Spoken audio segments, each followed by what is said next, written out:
Over 5,000 years ago, Mathura was drowning in despair under the tyranny of King Kamsa. His sister Devaki and her husband Vasudeva were imprisoned, as a prophecy declared that their 8th child would bring Kamsa's end. 6 children had already been slain by him, and the kingdom waited in fear. Yet, in the midst of this darkness, the greatest light was about to descend.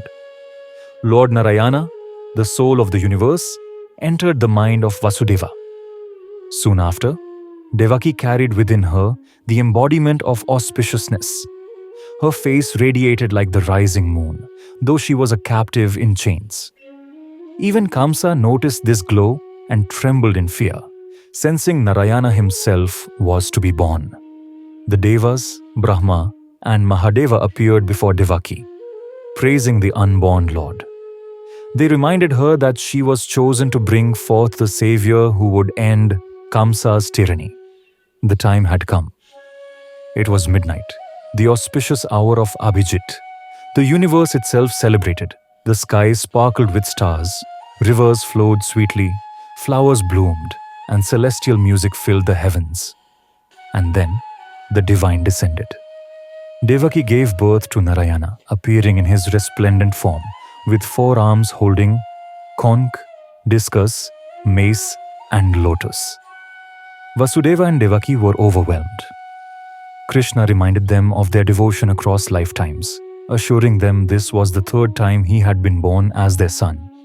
To ease their fear of Kamsa, the Lord transformed into an ordinary infant. Following divine command, Vasudeva carried the newborn in a wicker basket to Gokula to exchange him with the child born to Yashoda and Nanda.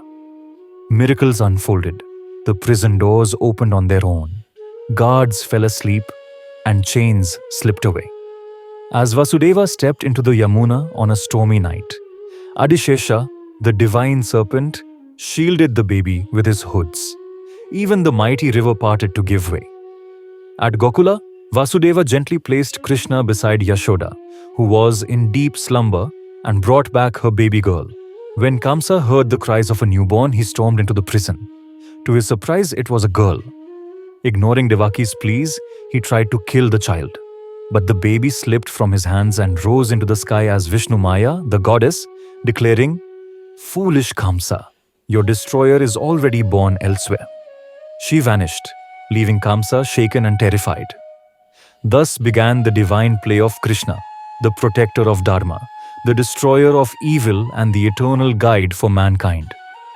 This is the story of the birth of Krishna, the 8th avatar of Vishnu, who came to remind us that whenever darkness overpowers the world, the divine will descend to restore dharma.